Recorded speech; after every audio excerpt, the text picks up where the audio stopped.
Well, hey, rail fans and model railroaders. Welcome back to another episode of Getting Back on Track with Steve and Roxy. Now, we previously talked about what we were waiting on in the mail. We ordered some bridge track, and we know that where we ordered it, that they dropped it off in the post office January the 2nd. However, on the 5th of January, a lot of snow came across the country, and on the 8th, I received notice that there was going to be a weather delay for the shipment. Well, here it is, the 19th, and they don't know where that package is at. We're still waiting. So we thought instead we'd look around and see what else we could do with our layout. And right by the bridge, we've got a tunnel that leads up to the bridge. So we looked around for some STL files and found a tunnel portal to print with our 3D printer. So with that being said, we fired up the printer. We did a little work on it to make sure it's running good. And we're gonna go ahead and print up those portals. So with that being said, let's get this work done. So let's talk about how the 3D printer we have works. So first you have the spool on the back that has your PLA filament.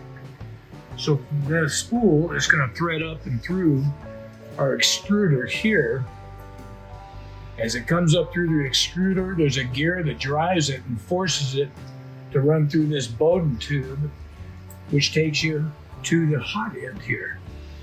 The hot end is where the magic happens. Here, as it's forced in there, it'll extrude out and come through a nozzle onto our build plate.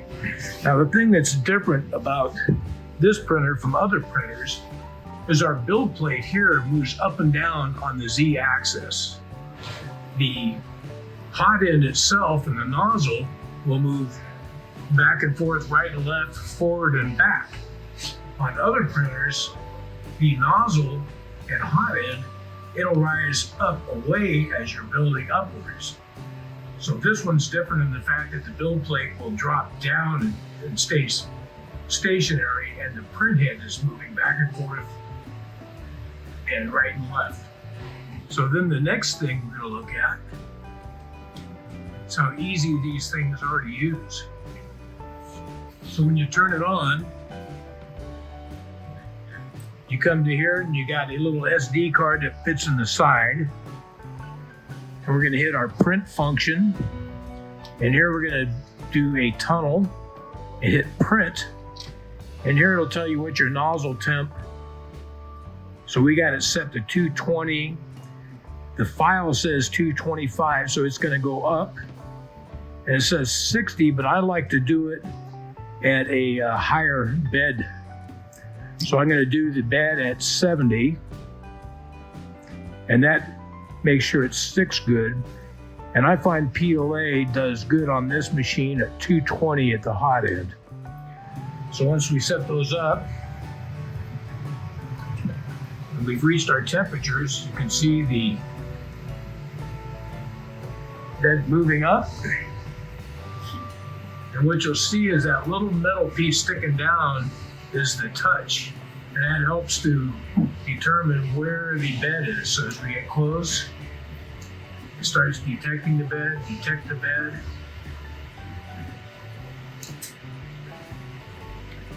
Then it sets its height. And it goes off to the side. And it'll start working on getting the extrusion out. So here are the extrusions going.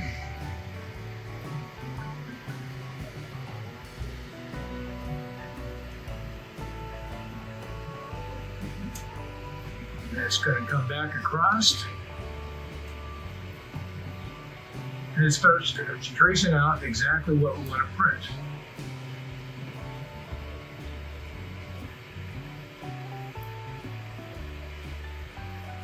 So first it does what's called a brim, and then it prints off from there. And you can see how the axis on the top is moving back and forth, forward and back, and the build plate is staying stationary at this time. So as that builds upwards, the base plate will drop down to allow that space. So this is some of the fun stuff you can do with a printer. I printed this box to contain all the wiring that came out, and then these little stanchions so that I could drop that bar down lower to make an easier access to get to the build plate.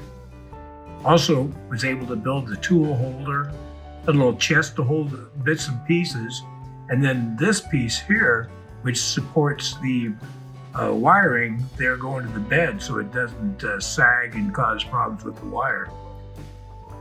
It's really been a fun printer. Printed a lot of things with it, and you're only limited by your imaginations. I usually go on to Thingiverse or Cults, and I'll download what's called an STL file. And that STL file is something somebody's created, and there's so many things you can go find out on the internet. But you'll get that file, you come back to your computer and you open up a slicer program, and then there you can set different parameters for how it's going to print, like layer heights, widths, and turn different features on and off. And then you'll slice the program and make a G-code file. And that's what you'll put on your card to put into the printer.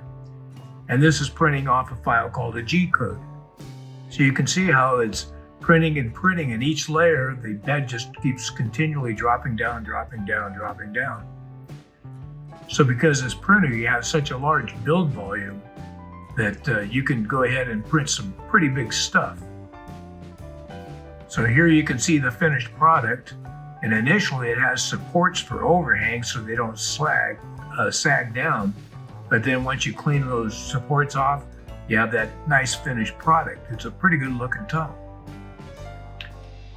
Then we're going to go ahead and print some sidewalls to it. And this is to help hold debris and stuff from getting out onto the track.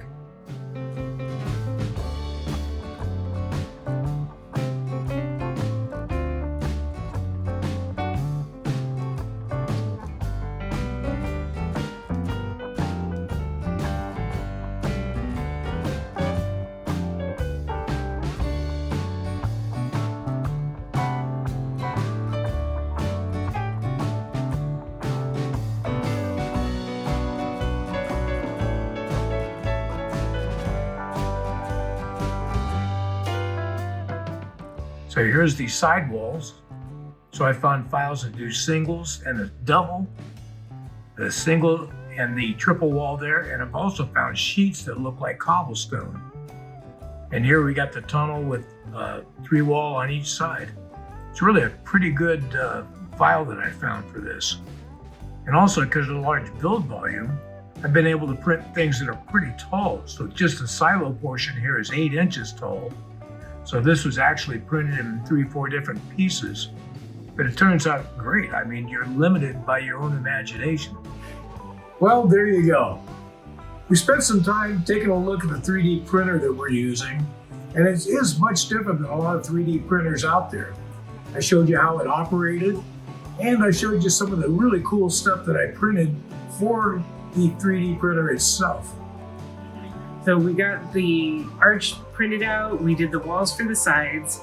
We had a lot of fun looking at files, figuring out what we might do for the future. We'll get those parts weathered and set up once we get the mountain installed. That's right. Now hopefully this coming week we'll finally receive that package with the bridge track in it so we can get moving again, getting our track laid down. We're really anxious to have a complete loop.